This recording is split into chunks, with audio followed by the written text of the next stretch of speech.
ನಿಮ್ಗೆ ಯಾವತ್ತಾದರೂ ಅನಿಸಿದ್ಯಾ ಮಗು ಹುಟ್ಟಿದ ನಂತರ ಯಾಕೆ ಅಳುತ್ತೆ ಅಂತ?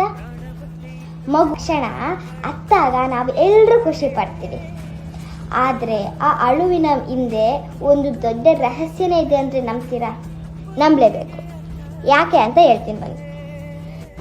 ತಾಯಿಯ ಗರ್ಭದಲ್ಲಿರಬೇಕಾದಾಗ ಮಗುವಿನ ಲಂಗ್ಸು ಏರ್ನಿಂದ ತುಂಬಿರಲ್ಲ, ಫ್ಲೂಯಿಡಿಂದ ತುಂಬಿರುತ್ತೆ. ಫ್ಲೂಯಿಡ್ ಅಂದರೆ ನೀರು. ಅಮ್ಮನ ಗರ್ಭದಲ್ಲಿರಬೇಕಾದಾಗ ಅದಕ್ಕೆ ಆಕ್ಸಿಜನ್ನು ಅಂಬಿಕಲ್ ಕಾರ್ಡಿಂದ ಪಾಸ್ ಆಗಿರುತ್ತೆ. ಅಂಬಿಕಲ್ ಕಾರ್ಡ್ ಅಂದರೆ ಕರುಳು ಬಳ್ಳಿ, ಅದರಿಂದ ಮಗುವಿಗೆ ಆಕ್ಸಿಜನ್ ಪಾಸ್ ಆಗ್ತಾ ಇತ್ತು. ಯಾವಾಗ ಅದು ಅಮ್ಮನ ಹೊಟ್ಟೆಯಿಂದ ಬರುತ್ತೋ ಆವಾಗ ಮಗು ತನ್ನದಾದ ಓನ್ ಲಂಗ್ಸ್ ಬಳಸಿ ಫಸ್ಟ್ ಟೈಮ್ ಬ್ರೀತ್ ಮಾಡುತ್ತೆ.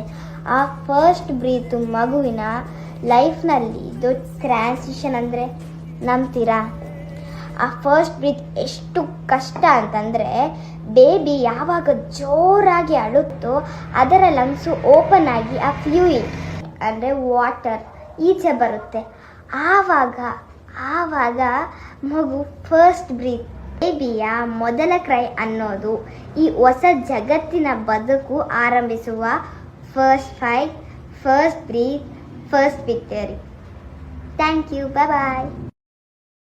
Download ShareChat.